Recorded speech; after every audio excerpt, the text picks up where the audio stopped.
Good morning, good afternoon, good evening, my dear friends. Welcome back to the channel.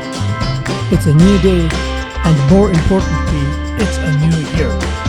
And that means I need to put together a few resolutions that I can feel good about for the next few weeks. But every year, it's the same story. I always find it so challenging to come up with resolutions for the new year. What does a successful year look like? What does it mean to be successful in life? Which of life's multitude of experiences, if I could measure them, would I try to optimize to consider myself successful? Clear and specific goals, need to have discipline, believe in myself, be sure, launch an online business. Well, that's a little harsh.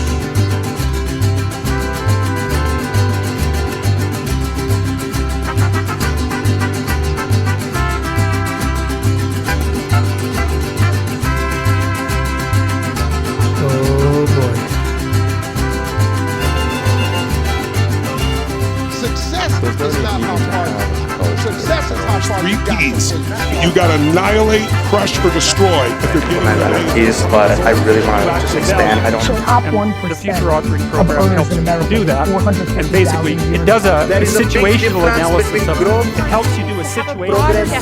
In our societies, we use the word success a lot. Fuck me.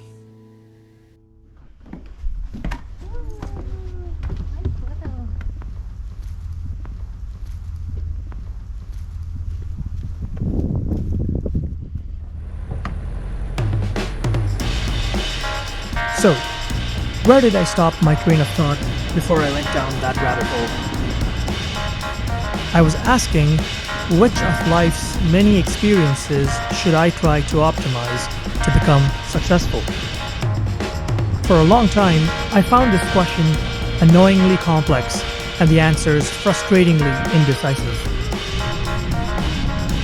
Firstly, how do you choose which of life's seemingly infinite experiences to even measure? So many experiences, so little time. But if the things we seem to prioritize as a society in this generation are anything to go by, it has to be success and wealth, I think. Or at least the image of wealth. Hustle culture is what it's all about, isn't it? We've got to have money. Now, if you're risk-averse like I am, you might even want to add a touch of security to that equation. Create as fluffy a cushion as possible so that I can retire in peace and save myself from the anxiety of whether I'll be okay tomorrow or not. But what about convenience? It seems like that's all we care about nowadays. Ubers, meal kits, same-day deliveries, free returns, Airbnbs, Tinder, even pre-ordered coffee. We live in an age in which almost everything we demand from the market calls for cheaper and faster. How can convenience then not be a measure of success in our lives? Or maybe success comes from finding joy and peace, being healthy, contributing to the knowledge of the world, or simply finding love. Either way, as I said, so many experiences to go after, but so little time.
going back to the topic of success then, what has the evolution of success looked like in my own life? Thinking back to when I was a child, filled with ignorant bliss, my measure of success was always rooted in the idea of being a well-behaved and obedient son to my parents, competing to be the smartest student at school, striving to be respected by my peers. I was also quite religious, so success meant having the same strong faith that my parents held, and the idea that ultimate success was to be achieved not in this world, but in another. In a sense, I wasn't in control, so I simply piggybacked on the ideas of success that my parents and my community held.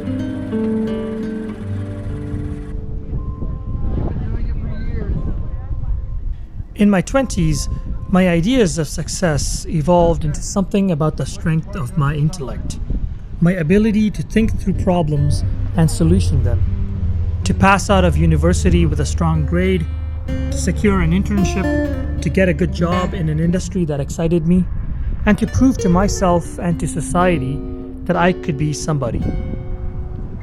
But once the road to that journey was underway, success shifted to getting myself a romantic partner, because that's just what successful men did, after all. At least that's what I was led to believe. But more transparently, companionship is what I needed to help me deal with my insecurities and my loneliness. Along the way, my new experiences eroded away a few of the older ideas that I held from my childhood: obedience, religiousness, and peer acceptance. Those were now replaced by more rebelliousness and rational ideas from the present, in an effort to fix myself and to prove my self-worth to society. As I go through my 30s, however, I find that my perspectives on life have once again started to shift significantly, because I feel that I now have a better vantage point of where I am coming from and where I want to go in life. I had achieved all the things that should have contributed to my success, as I had defined it in my teens and my 20s. But somehow, I failed to feel successful. I find that success is no longer about proving my intellect, my self-worth, gaining respect, or increasing my wealth. It is no longer about the social circles that I'm a part of, nor is it about maximizing the amount of pleasure that I can experience. Instead, I find it shifting more towards experiencing and giving love, creating the sense of home that I had lost along my young adulthood, experiencing the magnificent beauty of the earth and its people by traveling the world, building few but deep relationships, and exploring my creativity.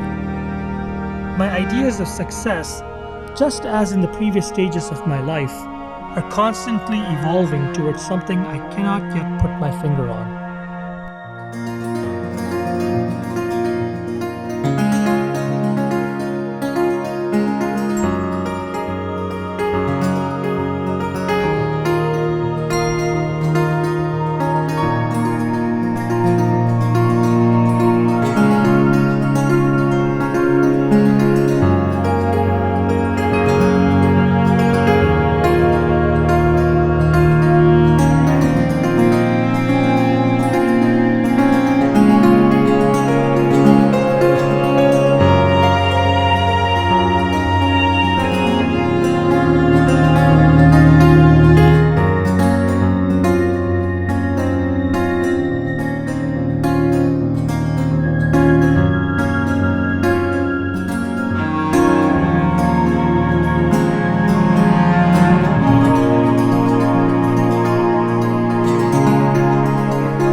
Now, this is just my personal journey, but I'm sure everyone goes through similar transformations, albeit subjective to their own circumstances.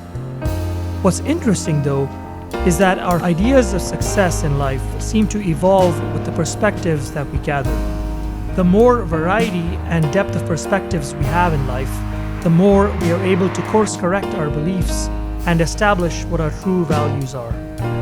However, just like a ship out at sea, course correction is simply a means to move towards a direction of value. It is not the end goal.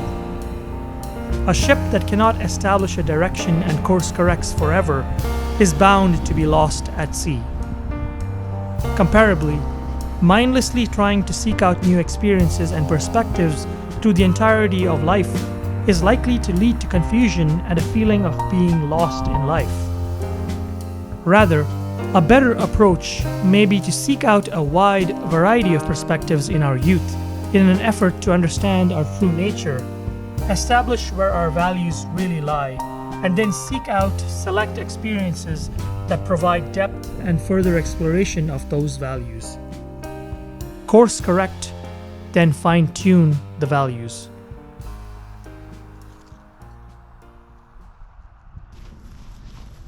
Reflecting on my journey through adulthood also brings me to another realization. Our definitions of success are not static. They are simply a function of time. How I see success today is drastically different from how I saw it when I was a child and when I was a young adult. I'm certain that I will continue to fine-tune my values so that when I'm in my old age, they will yet again be very different from what I hold now. Perhaps then, success is not something that can or should exist in some future state.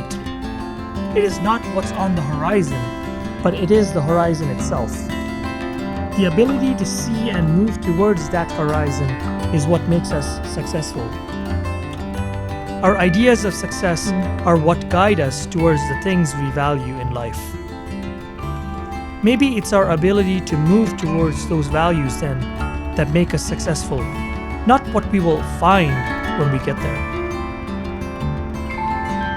And with this understanding, there is only one type of failure in life: the failure of moving towards somebody else's horizon, somebody else's values. The only form of success is to identify your horizon clearly. If you do this, you have already found success.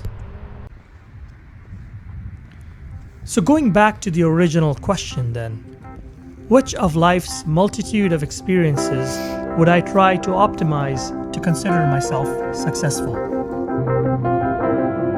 I think I should be optimizing for those experiences that align with my values as they stand today, and building depth in my perspectives of those values.